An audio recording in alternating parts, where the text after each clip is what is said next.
Perkenalkan, namaku Novan. Umurku waktu itu masih 23 tahun. Kejadian ini adalah kisah nyata yang kualami.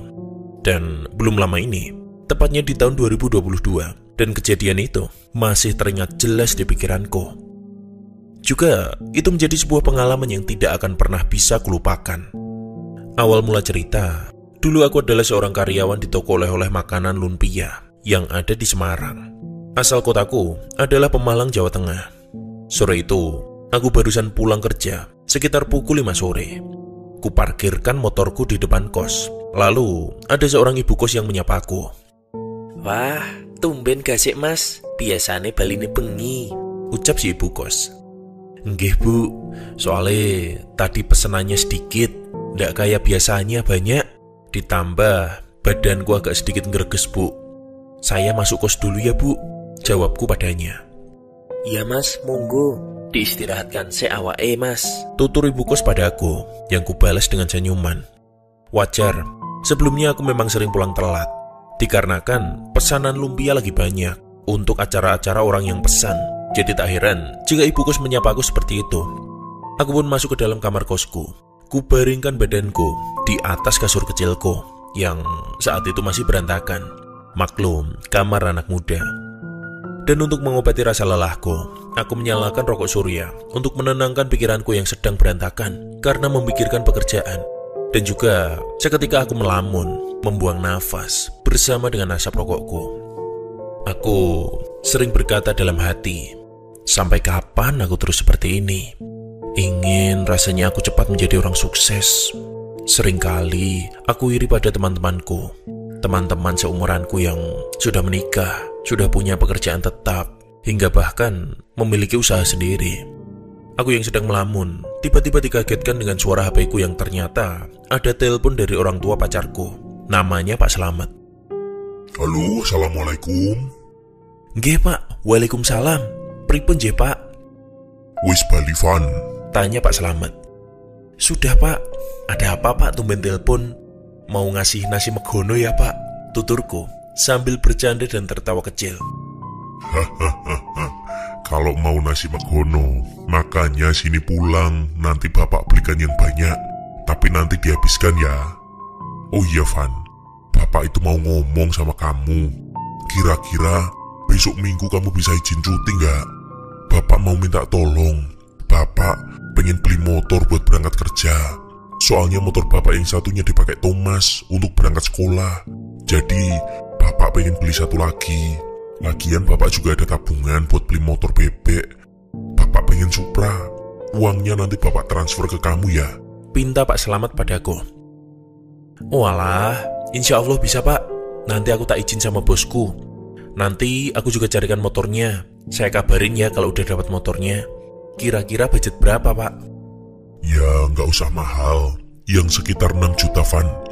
Nanti kamu cari yang di bawah 6 juta. Kalau udah dapet, kembaliannya buat kamu sama buat beli bensin ke sini." "Oke, siap komandan," jawabku mengakhiri panggilan itu. Aku memang sudah akrab dengan bapak pacarku, karena kami sudah pacaran cukup lama, kurang lebih 3 tahun. Dan Pak Slamet adalah orang yang baik, suka bercanda, dermawan, dan tidak galak intinya. Orangnya nyantai. Aku langsung menghubungi bos dengan niat mau izin pulang kampung untuk 2 hari dengan alasan ada acara penting. Wajar aku berbohong, karena jika bosku tahu, pasti tidak akan diizinkan. Singkat cerita, pada hari Sabtu, aku mencari motor di Facebook yang ingin dijual, dan aku menemukan harga yang diminta Pak Slamet. Langsung ku kontak dia, dan kami pun bertemu untuk proses transaksi. Aku memang sengaja izin untuk pulang lebih awal, karena aku ada rencana untuk langsung membawa motor itu pulang ke Pemalang, biar tidak kemalaman waktu sampai di sana. Ya, walaupun perjalanan hanya memerlukan waktu 3-4 jam, aku tidak bisa berangkat dari pagi. Aku izin pulang jam 2 siang. Singkatnya, setelah aku meminta izin, akhirnya entah apa yang dipikirkan si bos, dia langsung memberikanku izin tanpa syarat apapun. Dan mungkin kuanggap itu adalah nasib baikku. Dengan cepat, aku langsung ke parkiran, lalu pergi membawa motorku ke rumah temanku untuk mengantarku memberi motor yang ingin dibeli. Maklum, temanku lebih tahu soal mesin motor. Dia adalah Fajar, dan dia adalah mekanik handalku. Sesampainya di lokasi yang sudah dijanjikan, aku dipanggil oleh seorang bapak yang menjual motornya. Namanya Pak Anto. Mas, sini mas. Aku pun langsung mematikan motorku dan berjalan menuju ke rumah itu. Kami bersalaman dengan Pak Anto dan langsung membicarakan soal transaksi yang ingin kami lakukan. Aku pun terkejut dengan motor yang beda jauh dengan foto di postingan. Motor itu terlihat seperti baru, padahal tahun keluar motor itu sudah lama atau sudah cukup tua. Mungkin motor itu memang dirawat dengan sangat baik oleh pemiliknya. Mas, masih kelihatan baru toh, hehe. Sering saya rawat mas, ganti oli saja rutin setiap bulan sekali. Motornya jarang saya pakai soalnya. Kubalas dengan tertawa kecil yang bagus. Jar, coba nyalain mesinnya, kamu kan yang mudang mesin, ucapku pada Fajar. Ya no, bentar. Pak, ini saya hidupin ya. Izin Fajar pada Pak Anto. Monggo mas. Piuh, suaranya halus Van. Jos, bayar Van, ojo kesuwen, ucap Fajar dengan senang. Setelah itu, kami pun melakukan negosiasi. Ternyata, Pak Anto kekeh di harga 6 juta, pas 6 juta. Aku pikir, wah, nggak dapat untung nih. Namun, setelah ku nego sekali lagi, akhirnya Pak Anto pun luluh dan bersedia menurunkan harganya di angka 5,7 juta. Setelah terjadi persetujuan di antara kami, aku pun langsung menghubungi Pak Slamet dan alhamdulillah ia suka dengan motornya. Singkatnya, aku langsung menaiki motor itu, sementara Fajar pulang dengan menaiki motorku. Aku izin untuk langsung bablas ke Pemalang, karena mumpung jam juga masih sore. Jar, aku tak langsung bablas balik Pemalang yo, mumpung cek ya ini. Motorku gonon sek, mengko aku mangkat Semarang numpak sepur wae. Engko nek wis stasiun, tak kabari yo, mengko aku dipethuk. Suwun yo Jar, ucapku pada Fajar. Yo Van, siap, kabari wae. Sore itu, aku langsung berangkat pukul 3:30 sore. Perjalanan juga lancar, tidak ada kendala apapun sampai di perbatasan Semarang-Kendal. Di sana, jam tanganku sudah menunjukkan pukul 4:30 sore, dan cuaca juga mendung. Dengan melanjutkan perjalanan, sesampainya di Batang, tepatnya di daerah Gringsing, yang lokasinya sudah dekat dengan alas roban. Aku yang merasa motorku begitu berat, berbicara dengan diriku sendiri. Kok abot yo? Iki opo tak ganti oli sik yo? Akhirnya, aku pun mencari bengkel motor yang masih buka. Dan alhamdulillah, aku menemukan sebuah bengkel kecil. Dengan bengkel itu yang terlihat sudah sepi, aku bertanya dengan seorang ibu-ibu yang sedang menyapu halaman di depan bengkel itu. Bu, maaf, ini bengkelnya masih buka ndak ya? Kok sepi? Tanyaku padanya. Mau tutup mas, itu mekaniknya udah pada pulang. Emangnya masnya mau benerin apa? Tanya si ibu. Mau ganti oli aja bu. Oh, kalau masnya mau ganti oli sendiri, bisa nggak mas? Kalau mau itu alatnya di situ, saya yang punya bengkel ini, tutur si ibu. Aku yang masih berpengalaman bisa ganti oli karena aku dan Fajar sering kali ke bengkel, memilih untuk mengganti oli sendiri. Singkat cerita, aku pun selesai pada pukul 17.45 yang sudah menandakan masuk waktu maghrib. Aku pun langsung berpamitan dengan si ibu. Mau langsungan mas, nggak nunggu habis maghrib aja. Pamali loh mas. Masnya juga tahu kan alas roban itu angkernya seperti apa. Lagian ini gerimis juga. Kalau bawa jas hujan, dipakai mas jas hujannya. Aku yang tidak begitu takut dengan hal-hal seperti itu pun langsung menjawab. Iya bu, mau langsungan saja, soalnya biar nggak kemalaman. Jawabku singkat. Dengan cepat, aku pun langsung melanjutkan perjalanan. Dengan hati-hati dan jalan yang begitu licin, aku sudah memakai jas hujan agar tidak begitu basah. Walaupun aku cuma pakai bagian atasnya, sedangkan celananya tidak aku pakai. Sesampainya di jalan naik, tepatnya waktu mau masuk alas roban, aku lewat jalur atas. Aku sengaja mengikuti di belakang sebuah mobil pickup yang membawa sayur dengan niat agar aku tak sendirian ketika melewati jalan di alas roban. Dan di sini, hal yang tidak kuinginkan terjadi, atau tepatnya, aku mulai diganggu oleh makhluk halus alas roban. Dengan perasaan tak enak, tiba-tiba mobil pickup yang sedari tadi kuikuti semakin menjauh dan hilang entah kemana. Mataku terasa kabur, atau pandanganku seperti ngeblur, tidak jelas. Pundakku juga terasa berat. Di sini, aku mulai merasakan kecemasan yang amat besar. Loh, kok awakku jadi lemes gini yo? Batinku dalam hati. Aku langsung berprasangka tak enak. waktu aku ingat dengan apa yang dikatakan oleh si ibu-ibu bengkel tadi. Astagfirullahaladzim, iki alas roban sing angker. Aku yang merasa pundakku terasa berat, dan pandanganku yang begitu ngeblur semakin diperparah dengan motorku yang tiba-tiba mati atau ngejim seketika. Dan anehnya, kontak motor yang seharusnya tetap di posisi on, sekarang di posisi off. Loh, kok mati? Piye to ki ya Allah? Mbah, ojo ganggu aku yo mbah. Aku gur pengen lewat, mboten niatan meh ganggu. Tutur batinku. Aku yang sedang berada di posisi takut dan panik pun terus mengucapkan istighfar dengan mulut yang bergetar. Aku lalu berusaha menghidupkan motor itu kembali, tapi sayang, motornya tidak mau menyala, dan motor itu benar-benar mati. Bayangkan, jika logikanya, ketika posisi kontak di mode on, harusnya lampu speedometer akan menyala meskipun mesin mati. Namun saat itu, bahkan lampu speedometer tidak menyala sama sekali. Terpaksa, aku harus mendorongnya dengan jalan yang begitu menanjak. Jalan itu benar-benar sepi dan gelap. Hanya cahaya petir hujan yang dapat kuandalkan waktu mendorong motor saat itu. Tak lama setelah itu, tiba-tiba ada sebuah motor yang lewat. Motor itu terlihat dinaiki oleh 2 orang. Ketika jarak sudah mendekat, kurang lebih 5 meter dari pinggiran jalan, terlihat ada bapak-bapak yang sedang memboncengkan istrinya. Aku yang melihat itu pun langsung berteriak minta tolong, namun mereka tidak mendengarkanku. Dengan santainya, mereka melewatiku begitu saja. Dan anehnya, ketika terkena cahaya petir, wajah bapak itu nampak pucat, seperti mayat hidup. Aku yang terheran-heran pun mulai berpikiran buruk. Iki benar-benar aku diganggu, tuturku dengan nada ketakutan dan ingin menangis. Aku pun lanjut berjalan dengan tergopoh-gopoh mendorong motorku. Hingga tak lama, muncul lagi cahaya motor dari arah belakang. Di sini, aku menyatandarkan motorku berdiri lebih ke tengah jalan, supaya motor kali ini mau berhenti, kemudian membantuku. Namun, ternyata apa yang kulihat membuatku ingin bersembunyi. Ketika motor itu menuju ke arahku, ternyata yang menaiki motor itu adalah bapak-bapak dan istrinya yang tadi.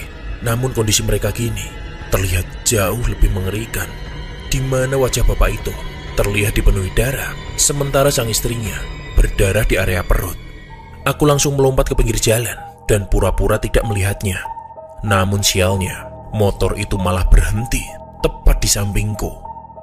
Arep ngendi, Mas? Tanya bapak di atas motor itu. Aku pun tak berani menjawab. Aku hanya memejamkan mataku sekaligus berjongkok di samping motor, berharap semua segera berakhir. Bapak itu, yang kini ku ketahui bukan manusia, terus saja menawarkan bantuannya. Aku terus berdoa dalam hati, namun tidak ada doa yang bisa aku selesaikan. Sampai akhirnya, ketika aku menoleh, bapak-bapak itu sudah menghilang. Tak sampai di situ, tiba-tiba juga aku melihat ada sosok tinggi besar di sela-sela pohon besar. Sosok itu mengamatiku yang sedang mendorong motor. Aku pun mulai menangis ketakutan dengan posisi motor yang kustandarkan. Aku duduk dengan menutup wajahku. Aku berkata dalam hati, "Ya Allah, iki opo meneh? Tolong ojo ganggu aku. Amit mbah, aku kur pengen lewat." Tuturku sambil mulai menangis. Lalu, ketika aku lihat lagi, sosok itu sudah tak ada. Aku pun lanjut mendorong motor dengan bismillah. Walaupun kakiku terasa teramat sangat berat, aku juga bergetar karena mendorong motor dalam posisi menanjak, sekaligus merasa ketakutan. Aku berpikir bagaimana caranya agar orang lain bisa menolongku. Aku kepikiran dengan membuka HP yang ada di jaketku. Aku berniat untuk mengabari Pak Selamat, tapi sayang, HP ku ternyata mati. Aku yang merasa tambah ketakutan pun hanya bisa pasrah. Aku ingin membaca ayat kursi yang kuhafal, tapi seakan-akan mulut ini terkunci dan tidak bisa membaca ayat itu. Jangankan membaca ayat kursi, menelan ludah saja aku pun susah. Aku coba memberanikan diri untuk terus mendorong motor itu. Aku yang sudah susah mengatur nafas, tiba-tiba melihat sosok yang begitu amat menyeramkan, yaitu sosok pocong sedang tidur di tengah jalan. Aku pun sontak kembali menangis dengan berkata, "Wes ya Allah, aku wes ra kuat. Nek sekiranya aku ganggu aku sepurane, tapi niatku gur pengen lewat." Tuturku dengan penuh rasa ketakutan. Tak sampai di situ, Tiba-tiba, aku yang sedang merasa ketakutan sambil memegang motor dengan standar yang masih menyentuh aspal, melihat pocong tadi dari atas menggelinding ke arahku. Kini, sosok pocong itu sudah ada di bawahku, dan ia mengeluarkan tangannya, kemudian menarik kakiku hingga jatuh. Aku pun menangis dan lemas. Aku yang sudah tidak berdaya, dengan samar-samar mendengar pocong itu berkata, "Mutaro, wayah mahrib kok munggah kene." Aku hanya bisa menangis. Lalu aku terbangun untuk melanjutkan mendorong motor itu. Aku hanya bisa meyakinkan diri sendiri dengan berkata, Aku iso selamat. Aku kudu tekan omah." Dan dengan itu, aku pun melanjutkan mendorong motor. Seketika aku merasa di samping kanan kiriku ada yang mengamatiku, tapi tidak kuhiraukan.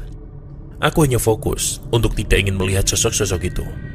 Tiba-tiba, sosok wanita berambut panjang dengan badan tinggi besar menaiki motor di bagian jok belakangku, hingga aku kaget dan motor itu terjatuh.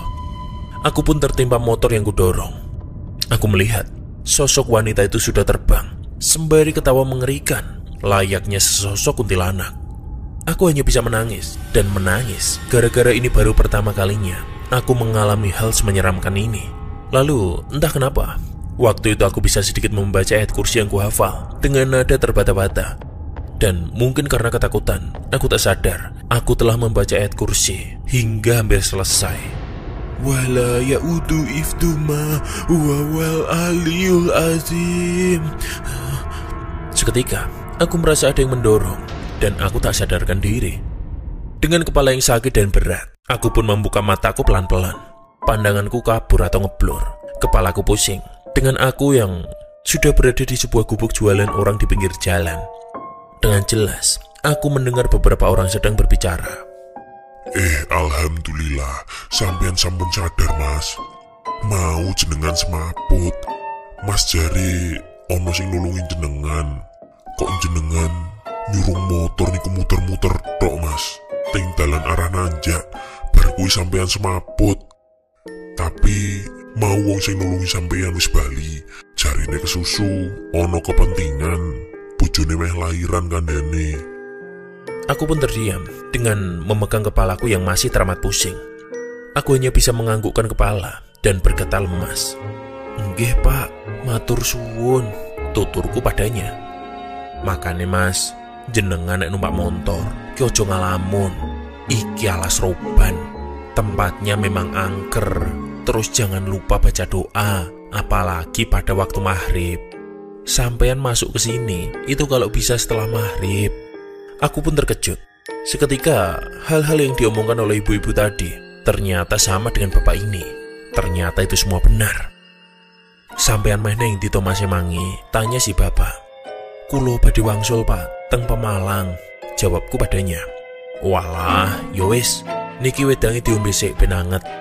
Nek jenengan awake krasa pun penak, monggo mang melampah melih," ucap si bapak. Aku yang merasa tidak ingin merepotkan, lebih memilih untuk melanjutkan perjalanan dan ingin cepat sampai ke rumah Pak Slamet. "Nggih, Pak, matur suwun. Kulo mangke tak lanjut jalan mawon.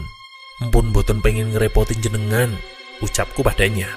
Singkat cerita, ketika kepalaku sedikit enteng dan tidak begitu pusing, aku pun langsung berterima kasih dan meminta tolong pada bapak-bapak yang tadi sudah menolongku. Aku menitip pesan padanya. "Pak, kulo niki nyuwun tulung.